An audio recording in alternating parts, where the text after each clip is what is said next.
আমার ভাইরা,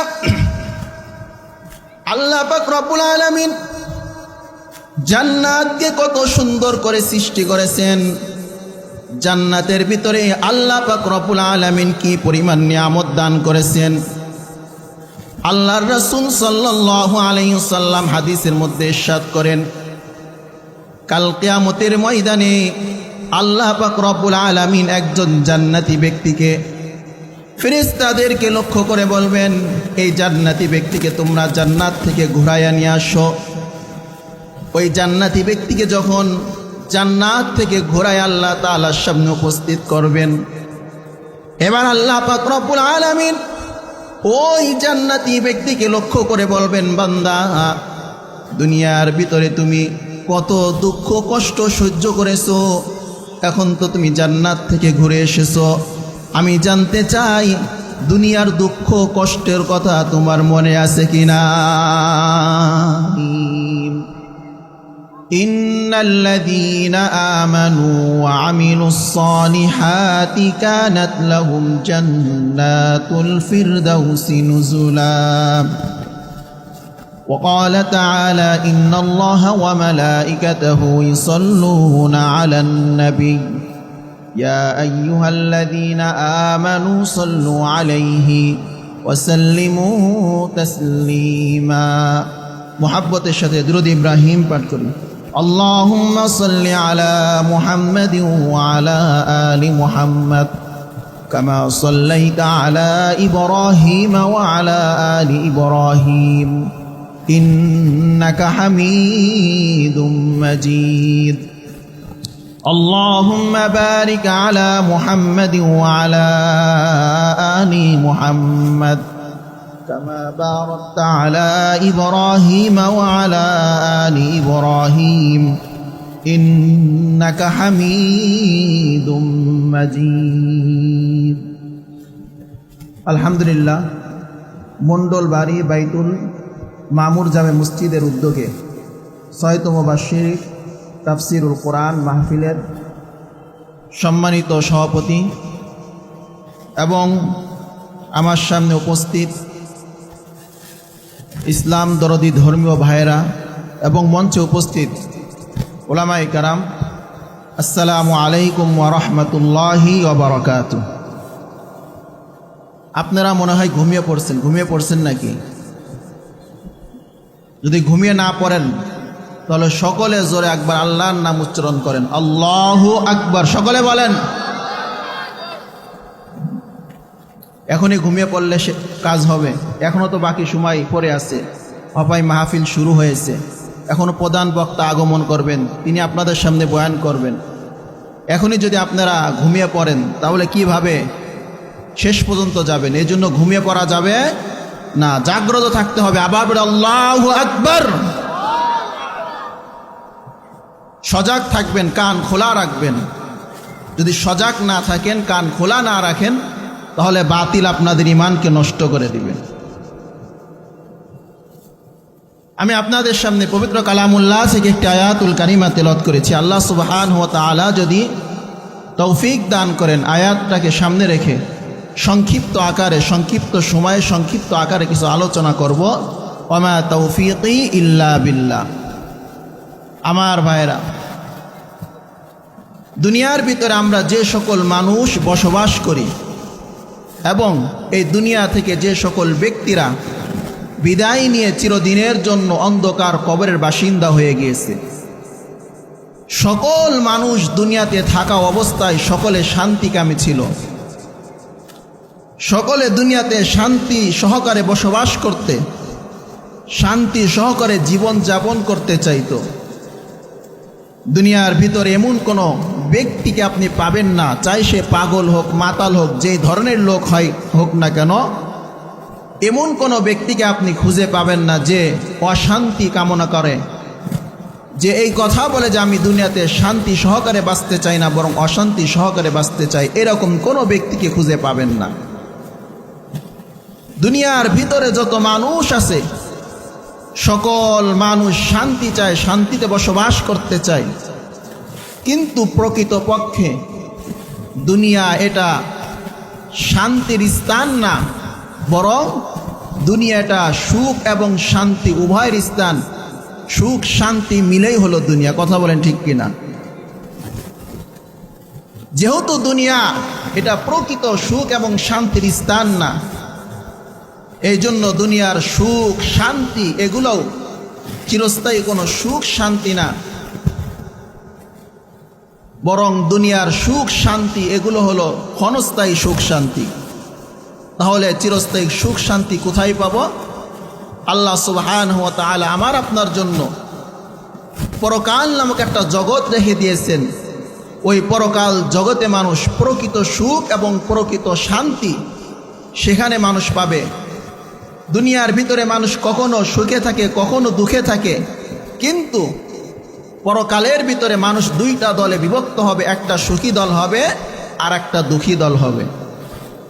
কুরআনুল কারীমের ভিতরে আল্লাহ সুবহানাহু ওয়া তাআলা বলেন, ফারীকুন ফিল জান্নাতি ওয়া ফারীকুন ফিস সাঈর। আমার ভাইরা, আল্লাহ সুবহানাহু ওয়া তাআলা কুরআনুল কারীমের ভিতরে বলেন, আমি আল্লাহ তাআলা পরকালে মানুষকে দুইটা ভাগে বিভক্ত করে ফেলব। একটা দল জান্নাতি হবে আর একটা দল জাহান্নামী হবে। আল্লাহ পাক রব্বুল আলামিন পরকালে মানুষকে দুইটা ভাগে বিভক্ত করবেন। এক দল জান্নাতি হবে আর একটা দল জাহান্নামী হবে। এই দুইটা দলের ভিতরে কোন দলটা প্রকৃত সুখী দল হবে? আল্লাহ সুবহানাহু ওয়া তাআলা কুরআনুল কারীমের আরেকটা আয়াতের ভিতরে বলেন, ফামান যুহজিহা আনিন নারি ওয়া উদখিলাল জান্নাতা ফাকাদ ফাজ। আল্লাহ পাক রব্বুল আলামিন বলেন, পরকাল জগতে যারা জাহান্নামের আগুন থেকে নিজেকে মুক্ত করতে পারবে, পরকাল জগতে যারা জাহান্নামের আগুন থেকে বাঁচতে পারবে, তারা হবে বিজয়, তারা হবে সফলকামী। আর যারা নিজেদেরকে জাহান্নামের আগুন থেকে মুক্ত করতে পারবে, আল্লাহ পাক রব্বুল আলামিন ওই সকল বান্দাদেরকে জান্নাত নামক একটা নিয়ামত দান করবেন। আর যারা জান্নাতের ভিতরে প্রবেশ করবে, ওই সকল ব্যক্তিরা পরকালের জগতে চিরস্থায়ী সুখের স্থান লাভ করবেন। জোরে বলুন আল্লাহু আকবার। আমার ভাইরা, আল্লাহ পাক রব্বুল আলামিন জান্নাতকে কত সুন্দর করে সৃষ্টি করেছেন। জান্নাতের ভিতরে আল্লাহ পাক রব্বুল আলামিন কি পরিমাণ নিয়ামত দান করেছেন। আল্লাহর রাসূল সাল্লাল্লাহু আলাইহি ওয়াসাল্লাম হাদিসের মধ্যে ইরশাদ করেন, কাল কিয়ামতের ময়দানে আল্লাহ পাক রব্বুল আলামিন একজন জান্নাতি ব্যক্তিকে ফেরেশতাদেরকে লক্ষ্য করে বলবেন, এই জান্নাতি ব্যক্তিকে তোমরা জান্নাত থেকে ঘুরাইয়া নিয়ে আসো। ওই জান্নাতি ব্যক্তিকে যখন জান্নাত থেকে ঘুরায় আল্লাহ তাআলার সামনে উপস্থিত করবেন, এবার আল্লাহ পাক রব্বুল আলামিন ওই জান্নাতি ব্যক্তিকে লক্ষ্য করে বলবেন, বান্দা, দুনিয়ার ভিতরে তুমি কত দুঃখ কষ্ট সহ্য করেছো, এখন তো তুমি জান্নাত থেকে ঘুরে এসেছো। আমি জানতে চাই দুনিয়ার দুঃখ কষ্টের কথা তোমার মনে আছে কিনা? জান্নাত থেকে তো ঘুরে এসেছো, এখন দুনিয়ার দুঃখ কষ্ট এর কথা তোমার মনে আছে কিনা? ঈমানদার বান্দা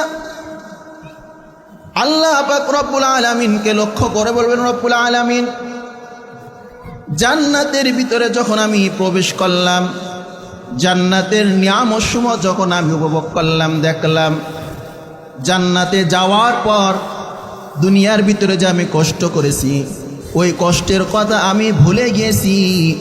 জান্নাতে প্রবেশ করার পর দুনিয়ার কষ্টের কথা আমার আর মনে নাই। তো মুমিন বান্দা যখন জান্নাতের ভিতরে প্রবেশ করবে, জান্নাত থেকে যখন আল্লাহ তাআলা জান্নাতের ভিতরে প্রবেশ করাবেন, তখন ওই জান্নাতি ব্যক্তি দুনিয়ার সকল কষ্টের কথা ভুলে যাবে। এত সুখ শান্তি আল্লাহ পাক রব্বুল আলামিন জান্নাতের ভিতরে রেখে দিয়েছেন। আবার আল্লাহ পাক রব্বুল আলামিন জাহান্নামী একজন ব্যক্তিকে ফেরেশতাদের নিকট দিয়ে বলবে, নগো আমার ফেরেশতারা, এই জাহান্নামী ব্যক্তিকে তোমরা জাহান্নাম থেকে ঘুরায় নিয়ে আসো।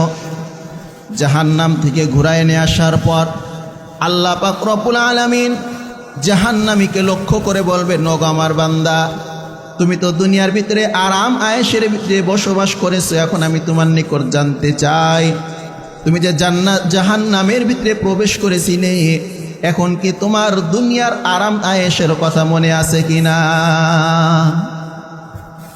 এবার বেঈমান ব্যক্তি আল্লাহ পাক রব্বুল আলামিনকে লক্ষ্য করে বলবেন, রব্বুল আলামিন, দুনিয়ার ভিতরে আমি আরাম আয়েশের ভিতরে বসবাস করেছি, কিন্তু যখন জাহান্নামের ভিতরে আপনি আমাকে প্রবেশ করিয়েছেন, জাহান্নামের দুঃখ কষ্টগুলো দেখার পর আমি দুনিয়ার আরাম আয়েশের কথা ভুলে গিয়েছি।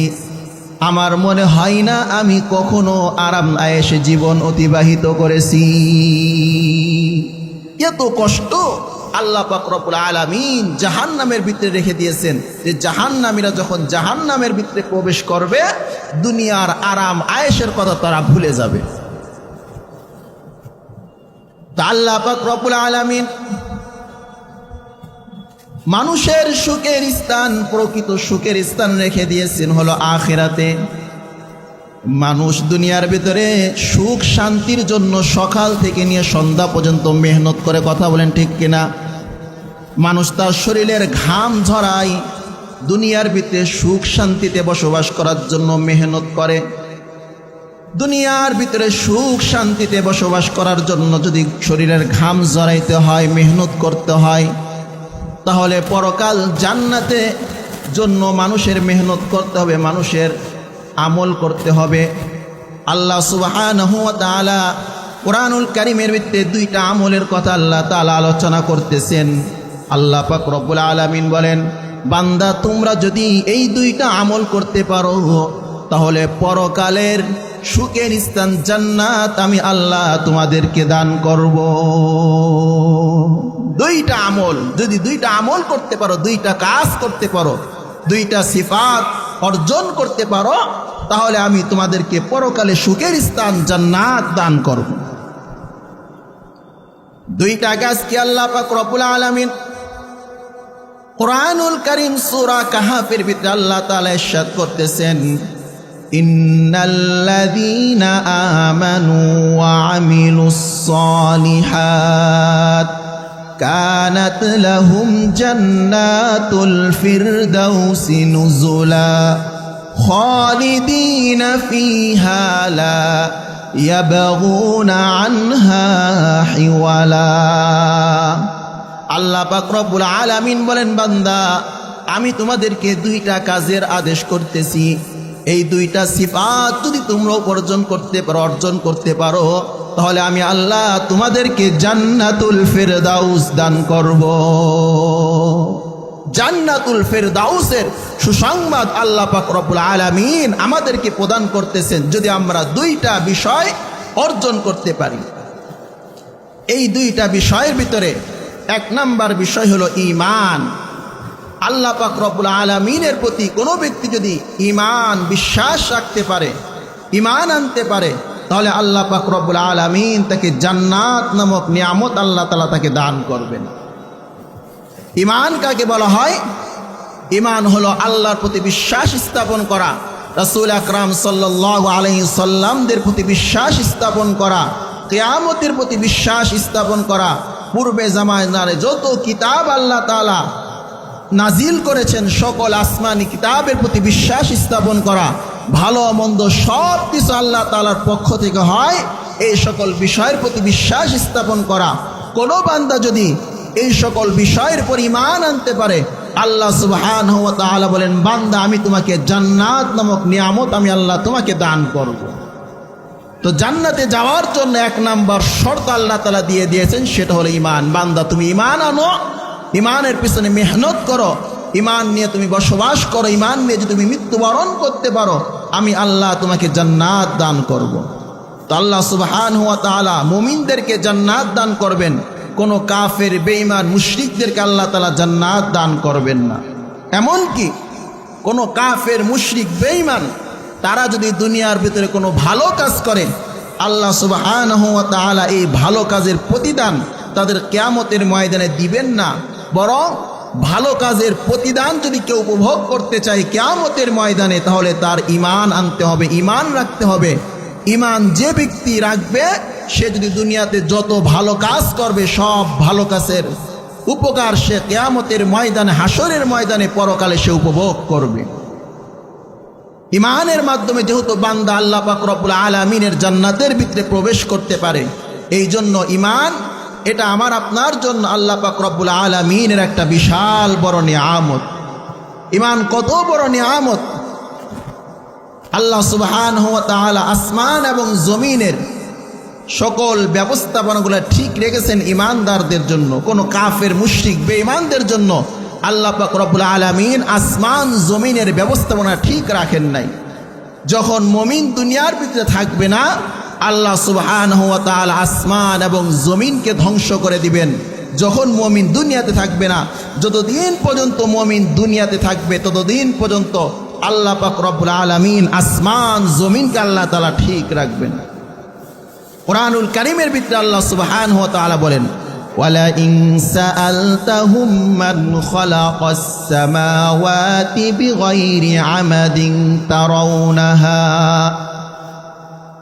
আল্লাহ পাক রব্বুল আলামিন তার হাবিবকে লক্ষ্য করে বলতেছেন, বন্ধু, ওয়ালা ইন সাআলতাহুম, আপনি তাদেরকে প্রশ্ন করেন, তাদের নিকট আপনি জানতে চান, মান খালাকাস সামাওয়াতি, কোন ব্যক্তি কে আসমানটাকে সৃষ্টি করলো, বিগাইরি আমাদিন তারাউনাহা, খুঁটিবিহীন এই বিশাল আসমানকে কে সৃষ্টি করেছে? আল্লাহ তাআলা তার রাসূলকে বলতেছেন, আপনি প্রশ্ন করেন মুশরিকদেরকে, খুঁটিবিহীন বিশাল আসমান কে সৃষ্টি করলো? মুফাসসিরে কিরাম আয়াতের তাফসীরের ক্ষেত্রে আলোচনা করেন, আল্লাহ সুবহানাহু ওয়া তাআলা আসমানটাকে সৃষ্টি করেছেন, কোনো খুঁটি ব্যবহার করেছেন কিনা কথা বলেন? আমরা কিন্তু আসমানের ভিতরে বাহ্যিক কোনো খুঁটি দেখতে পাই না, কিন্তু মুফাসসিরে কিরাম তাফসীরের কিতাবে আলোচনা করতেছেন, আল্লাহ পাক রব্বুল আলামিন যদিও আসমানের জন্য বাহ্যিক কোনো খুঁটির ব্যবস্থা আল্লাহ তাআলা করেন নাই, কিন্তু আল্লাহ পাক রব্বুল আলামিন আসমানের জন্য অভ্যন্তরিক হাজার হাজার খুঁটি আল্লাহ তাআলা ব্যবস্থা করেছেন।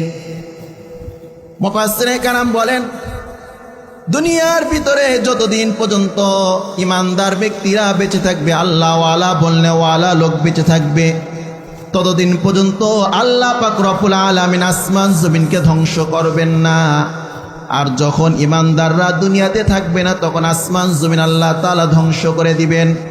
আল্লাহ পাক রব্বুল আলামিন যেহেতু আসমান জমিনকে ইমানদারদের জন্য টিকিয়ে রেখেছেন, এই জন্য মুফাসসিরে কেরামরা বলেন, দুনিয়ার প্রত্যেকটা ইমানদার ব্যক্তি আসমানের এক একটা খুঁটি।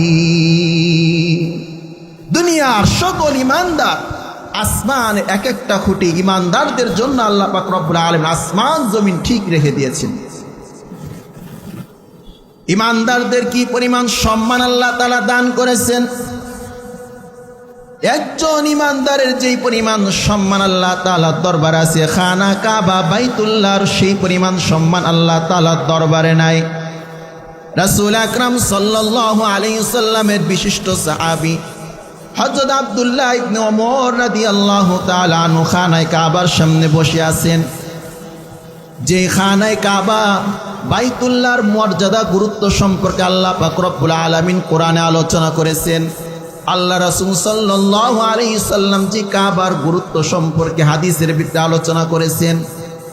আল্লাহ পাক রব্বুল আলামিন খানায়ে কাবাকে জমিনের মধ্যবর্তী স্থানে আল্লাহ তাআলা সৃষ্টি করেছেন। জমিনের মধ্যবর্তী স্থানে খানায়ে কাবাকে আল্লাহ তাআলা সৃষ্টি করেছেন। এই খানায়ে কাবা হলো ওই ঘর, যেই ঘরকে আল্লাহ পাক রব্বুল আলামিন জমিনের ভিতরে সর্বপ্রথম সৃষ্টি করেছেন।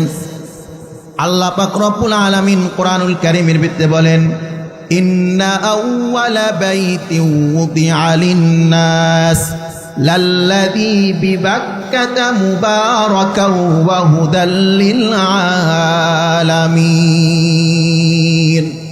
আল্লাহ পাক রব্বুল আলামিন বলেন, বাক্কা নামক শহর, কুরআনুল কারীমের ভিতরে মক্কাকে বাক্কা নামক শহর হিসেবে আখ্যায়িত করা হয়েছে।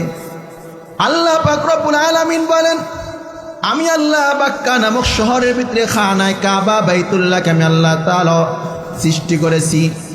এই বাইতুল্লাহর ভিতরে আমি আল্লাহ তাআলা অনেক বরকত রেখে দিয়েছি, অনেক ফজিলত রেখে দিয়েছি। বাইতুল্লাহর ভিতরে আল্লাহ পাক রব্বুল আলামিন কি পরিমাণ ফজিলত বরকত রেখে দিয়েছেন, আল্লাহ রাসূল সাল্লাল্লাহু আলাইহি ওয়াসাল্লাম হাদিসে পাকের ভিতরে ইরশাদ করেন, আল্লাহ পাক রব্বুল আলামিন প্রত্যেকটা দিন খানায় কাবা বাইতুল্লাহর উপরে 120টা করে রহমত বর্ষণ করে। যে সকল ব্যক্তিরা খানায় কাবা বাইতুল্লাহকে তওয়াফ করে আল্লাহ পাক রব্বুল আলামিন তাদের উপর 60টা রহমত নাজিল করেন।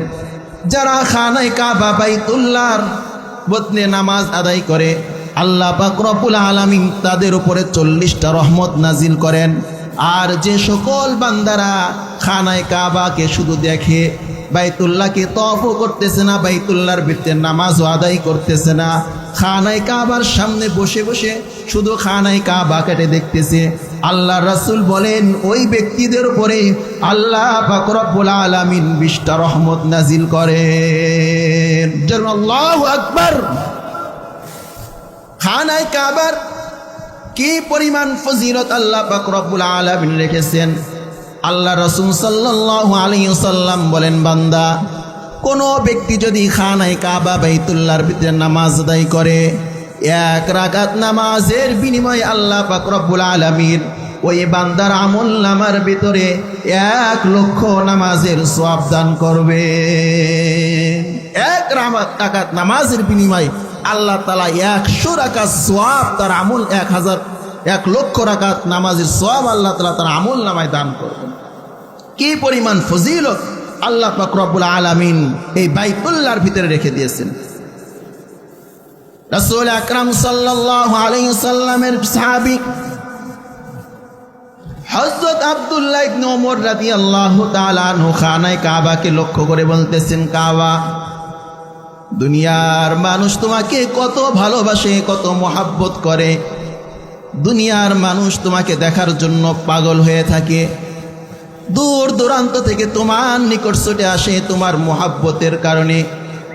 দুনিয়ার মানুষের অন্তরের ভিতরে তোমার প্রতি অধিক পরিমাণে ভালোবাসা আছে, মহব্বত আছে। খানায় কাবা তুমি শুনে রাখো, বাইতুল্লাহ একজন মুমিনের মর্যাদা আল্লাহ পাক রব্বুল আলামিনের দরবারে যেই পরিমাণ আছে, বাইতুল্লাহ তোমার মর্যাদা আল্লাহর দরবারে সেই পরিমাণ নাই। একজন মুমিনের মর্যাদা আল্লাহর দরবারে যেই পরিমাণ আছে, বাইতুল্লাহ তোমার মর্যাদা কিন্তু সেই পরিমাণ আল্লাহ তাআলার দরবারে নাই। আল্লাহ পাক রব্বুল আলামিন মুমিনকে কি পরিমাণ সম্মান, ইজ্জত, মর্যাদা আল্লাহ তাআলা দান করেছেন। আল্লাহ পাক রব্বুল আলামিন বলেন, কাল কিয়ামতের ময়দানে আমি আমার শান অনুযায়ী আমি আমার মুমিন বান্দাদেরকে সম্মান দান করব, সম্মান প্রদান করব। আল্লাহ সুবহানাহু ওয়া তাআলা এই জমিনের ভিতরে যত আম্বিয়া আলাইহিস সালাতু ওয়াস সালামদেরকে রাজত্ব প্রদান করেছিলেন, ওই সকল আম্বিয়া আলাইহিস সালাতু ওয়াস সালামের ভিতরে একজন ছিলেন পয়গম্বর হযরত ইউসুফ আলাইহিস সালাতু ওয়াস সালাম। আল্লাহ পাক রব্বুল আলামিন হযরত ইউসুফ আলাইহিস সালাতু ওয়াস সালামকে মিশরের খাদ্য মন্ত্রী হিসাবে আল্লাহ তাআলা কবুল করে নিয়েছিলেন। ইউসুফ আলাইহিস সালাতু ওয়াস সালাম মিশরের খাদ্য মন্ত্রী ছিলেন। পয়গম্বর ইউসুফ আলাইহিস সালাতু ওয়াস সালাম যখন খাদ্য মন্ত্রী, একজন যুবক ইউসুফ আলাইহিস সালাতু ওয়াস সালামের কর্মচারীদের নিকট আগমন করলেন, যারা খাদ্য বন্টন করতেছে। তো যুবক এসে কর্মচারীদের নিকট খাবার চাওয়ার পরে কর্মচারীরা যে পরিমাণ গম দেওয়ার জন্য আদেশ করা হয়েছে তাদেরকে, যুবককে তারা সেই পরিমাণ গম দিয়ে দিয়েছে। যুবক আবার কর্মচারীদেরকে লক্ষ্য করে বলতেছেন, তোমরা আমাকে যেই পরিমাণ গম দিয়েছো এই গম আমার জন্য যথেষ্ট হবে না, তোমরা আমাকে আরো গম দাও। এবার কর্মচারীরা ওই যুবককে আরো গম প্রদান করলেন। এবার যুবক কর্মচারীদেরকে আবার লক্ষ্য করে বলতেছেন, তোমরা যেই পরিমাণ গম আমাকে প্রদান করেছো এই গম আমার জন্য যথেষ্ট হবে না, আমাকে আরো গম প্রদান করো। কর্মচারীরা যুবককে লক্ষ্য করে বলেন, যুবক, ইউসুফ আমাদেরকে যেই পরিমাণ গম দেওয়ার জন্য আদেশ করেছেন আমি তোমাকে সেই পরিমাণ গম দিয়েছি। আরো যদি তোমার গম প্রয়োজন হয় তাহলে ওই যে ইউসুফ আছে, ইউসুফ আলাইহিস সালাতু ওয়াস সালামের নিকট যাও। ইউসুফ যদি গম দেওয়ার জন্য আদেশ করে তাহলে আমরা তোমাকে আরো গম দেব। যুবক এবার পয়গম্বর ইউসুফ আলাইহিস সালাতু ওয়াস সালামের নিকট চলে গেলেন। ইউসুফ আলাইহিস সালাতু ওয়াস সালাম কর্মচারীদেরকে বললেন, আচ্ছা তোমরা তাকে আরো গম দিয়ে দাও। যুবককে আবার গম দিয়ে দেওয়া হলো। এরপরে যুবক কর্মচারীদেরকে নিকটে বলতেছে, আমাকে যেই পরিমাণ গম দিয়েছে গমটা যথেষ্ট হবে না, তোমরা আরো বেশি আমাকে গম দাও। এবার কর্মচারীরা ইউসুফ আলাইহিস সালাতু ওয়াস সালামের নিকট অভিযোগ পেশ করলেন। ইউসুফ আলাইহিস সালাতু ওয়াস সালাম ওই যুবককে লক্ষ্য করে বলতেছেন, যুবক, এই কর্মচারীরা তোমাকে গম দিল, তারপরে তুমি গম চেয়েছো, আবার গম দিয়েছে। আমার নিকট তুমি গম চেয়েছো, আমি তোমাকে গম দিলাম। এত গম নেওয়ার পর তুমি কেন আরো গমের জন্য আবেদন করতেছো? আরো কেন গম চাইতেছো? কারণটা কি? এবার যুবক ইউসুফ আলাইহিস সালাতু ওয়াস সালামকে লক্ষ্য করে বলতেছেন, ইউসুফ, আপনি তো আমাকে গম দিতে চাইতেছেন না, কিন্তু আপনি যদি আমার পরিচয় সম্পর্কে জানতে পারেন তাহলে আপনি আমাকে আরো বেশি গম প্রদান করবেন। ইউসুফ আলাইহিস সালাতু ওয়াস সালাম হতভম্ব হয়ে গেল, আশ্চর্য হয়ে গেল। যুবক বলে কি, আমি নাকি যুবকের পরিচয় সম্পর্কে জানতে পারলে যুবককে নাকি আরো গম দেব? ইউসুফ আলাইহিস সালাতু ওয়াস সালাম এবার যুবককে লক্ষ্য করে বলেন, যুবক, তোমার পরিচয়টা কি? তুমি কি তোমার পরিচয়টা ব্যক্ত করো, আমি তো শুনি। এবার যুবক ইউসুফ আলাইহিস সালাতু ওয়াস সালামকে লক্ষ্য করে বলতেছেন, পয়গম্বর ইউসুফ, আমি হলাম ওই ব্যক্তি যে আপনার পবিত্রতার ব্যাপারে সাক্ষ্য প্রদান করেছিল। আমি হলাম ওই শিশু যে আপনার পবিত্রতার ব্যাপারে সাক্ষ্য প্রদান করেছিল। এখন কালের পরিবর্তনের কারণে আমি যৌবনে পৌঁছে গিয়েছি। ইউসুফ আলাইহিস সালাতু ওয়াস সালাম যখন মিশরে অবস্থান করতেছিলেন, যৌবন সময় ইউসুফ আলাইহিস সালাতু ওয়াস সালামের প্রেমে পড়ে গেছিল জুলাইখা। জুলাইখা ইউসুফ আলাইহিস সালাতু ওয়াস সালামের সাথে নিজের মনের চাহিদাকে পরিপূর্ণ করার জন্য জুলাইখা যখন ইউসুফ আলাইহিস সালাতু ওয়াস সালামকে তার খাস কামরার ভিতরে নিয়ে গেলেন, ইউসুফ আলাইহিস সালাতু ওয়াস সালামকে যে কামরার ভিতরে জুলাইখা নিয়ে গিয়েছিলেন, ওই কামরার দরজা জানলা সব কিছু জুলাইখা বন্ধ করে দিয়েছিল। আর ওই কামরার ভিতরে একটা শিশু দুলনার ভিতরে ঘুমাচ্ছিল, কিন্তু জুলাইখা তার প্রতি লক্ষ্য করতেছিল না। ইউসুফ আলাইহিস সালাতু ওয়াস সালাম যখন জুলাইখার হাত থেকে বাঁচার জন্য দরজার দিকে দৌড় মারলেন, আল্লাহ পাক রব্বুল আলামিনের রহমতে দরজা খুলে গেল। দরজা খোলার সাথে সাথে ইউসুফ আলাইহিস সালাতু ওয়াস সালাম লক্ষ্য করেন জুলাইখার স্বামী দরজার সামনে অবস্থান করতেছে। জুলাইখার স্বামী দরজার সামনে অবস্থান করতেছে। এবার জুলাইখা স্বীয় স্বামীর নিকট অভিযোগ পেশ করতেছেন, قالت ما جزاء من أراد بأهلك سوءا إلا أن يسجن أو عذاب أليم। জুলাইখা নিজেকে পবিত্রতা দাবি করতেছে, নিজের অপরাধ ইউসুফ আলাইহিস সালাতু ওয়াস সালামের কাঁধে দেওয়ার জন্য স্বামীকে বলতেছেন, স্বামী গো শোনেন, যে ব্যক্তি আপনার পরিবারের সাথে খারাপ আচরণ করতে চায়, কুকর্ম করতে চায়, ওই ব্যক্তিকে তো জেলের ভিতরে বন্দি করা দরকার, অথবা তাকে কঠিন শাস্তি দেওয়া দরকার। জুলাইখা নিজের পবিত্রতা নিজের স্বামীর সামনে পেশ করতেছেন, আর এইদিকে ইউসুফ আলাইহিস সালাতু ওয়াস সালাম নিজের পবিত্রতা জুলাইখার স্বামীর নিকট পেশ করতেছেন। ইউসুফ আলাইহিস সালাতু ওয়াস সালাম বলেন, وراودته التي هو في بيتها عن نفسه। ইউসুফ আলাইহিস সালাতু ওয়াস সালাম বলেন, আমি তো জুলাইখাকে আমি খারাপ কাজের প্রতি উৎসাহ প্রদান করতেছি না, বরং জুলাইখা আমাকে তার খারাপ কাজের প্রতি উৎসাহ প্রদান করতেছে। জুলাইখাই তো আমাকে খারাপ কাজের প্রতি উৎসাহিত করার জন্য চেষ্টা করতেছে, আমি তো জুলাইখার সাথে খারাপ কাজ করার জন্য জুলাইখাকে উৎসাহ প্রদান করতেছি না। জুলাইখার স্বামী চিন্তায় পড়ে গেল কিভাবে মীমাংসা করবেন।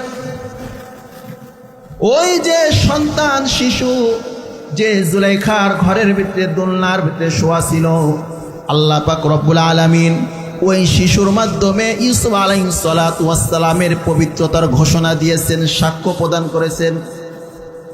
ওই যুবক ইউসুফ আলাইহিস সালাতু ওয়াস সালামকে বলতেছেন, ইউসুফ, জুলাইখা তখন তোমার ব্যাপারে অপবাদ দিতেছিল, তখন তো আমি তোমার ব্যাপারে, তোমার পবিত্রতার ব্যাপারে সাক্ষ্য প্রদান করেছিলাম।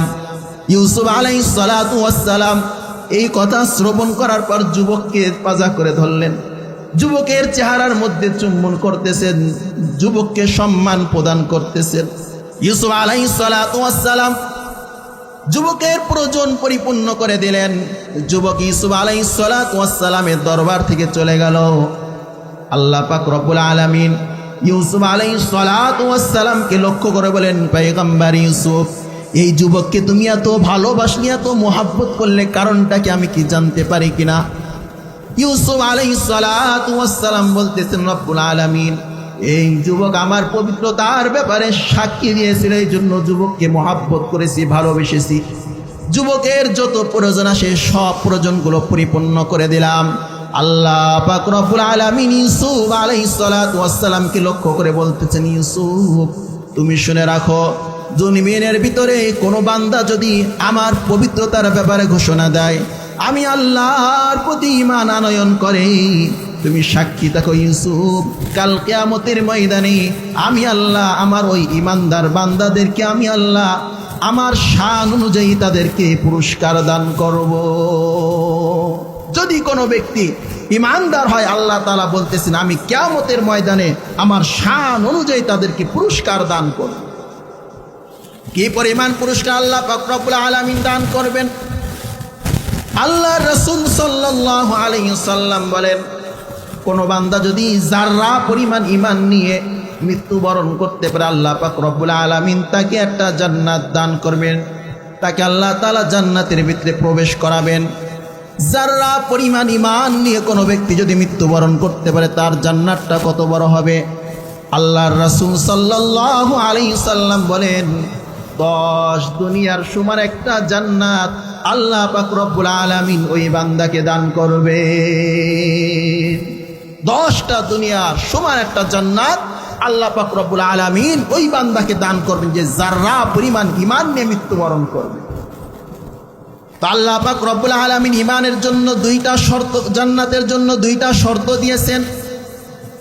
1 নাম্বার শর্ত হলো আল্লাহ তাআলা বলতেছেন, বান্দা ইন্নাল্লাযীনা আমানু ওয়া আমিলুস সালিহাত, বান্দা তোমরা ঈমান আনো, ঈমান আনার পর তোমরা সৎ আমল করো। যদি তোমরা এই 2টা কাজ করতে পারো, আমি আল্লাহ তাআলা তোমাদেরকে জান্নাতের সুসংবাদ প্রদান করতেছি। কোন জান্নাতের সুসংবাদ আল্লাহ তাআলা প্রদান করলেন? আল্লাহ তাআলা বলে, জান্নাতুল ফিরদাউসি নুজুলা। আল্লাহ পাক রব্বুল আলামিন বলেন, বান্দা আমি তোমাদেরকে জান্নাতুল ফিরদাউসের সুসংবাদ প্রদান করতেছি। আল্লাহর রাসূল সাল্লাল্লাহু আলাইহি ওয়াসাল্লাম সাহাবায়ে কেরামদেরকে বলতেছেন, ওগো আমার সাহাবারা, তোমরা যখন আল্লাহ পাক রব্বুল আলামিনের দরবারে জান্নাত চাইবা, তখন তোমরা আল্লাহ তাআলার দরবারে জান্নাতুল ফিরদাউসটা কামনা করবা। কারণ জান্নাতুল ফিরদাউস হলো আল্লাহ পাক রব্বুল আলামিনের ভিআইপি জান্নাত। এই জন্য তোমরা জান্নাতুল ফিরদাউস চাইবা। আর আল্লাহ পাক রব্বুল আলামিন কোনো বান্দাকে যদি জান্নাতের ভিতরে প্রবেশ করান, আল্লাহ তাআলা বলেন, খালিদিনা ফিহা, তারা সর্বদা সেখানে অবস্থান করবেন, লা ইয়াবগুনা আনহা হিওয়ালা, কখনো তারা সেই জান্নাত থেকে বাইর হবেন না। তো আল্লাহ পাক রব্বুল আলামিন আমাদেরকে 2টা আমলের কথা বলেছেন। যদি 2টা আমল করতে পারি, 2টা গুণ আমরা অর্জন করতে পারি, তাহলে আল্লাহ তাআলা আমাদেরকে জান্নাতুল ফিরদাউস দান করবেন। একটা হলো আমল আর একটা হলো ঈমান। যদি আমরা ঈমান নিয়ে মৃত্যুবরণ করতে পারি আর আমাদের যদি আমল থাকে, তাহলে আমরা আশা করতে পারি যে আল্লাহ পাক রব্বুল আলামিন আমাদেরকে জান্নাতুল ফিরদাউস দান করবেন। এই জন্য আমরা সকলে দুনিয়ার ভিতরে যতদিন পর্যন্ত বেঁচে থাকবো ঈমানের সাথে বেঁচে থাকার চেষ্টা করব এবং সৎ আমল বেশি বেশি করে করার চেষ্টা করব। আল্লাহ পাক রব্বুল আলামিন আমাদের এই দুইটা গুণ অর্জন করার তৌফিক দান করুক। ওয়া আখিরু দাওয়ানা আলহামদুলিল্লাহি রাব্বিল আলামিন।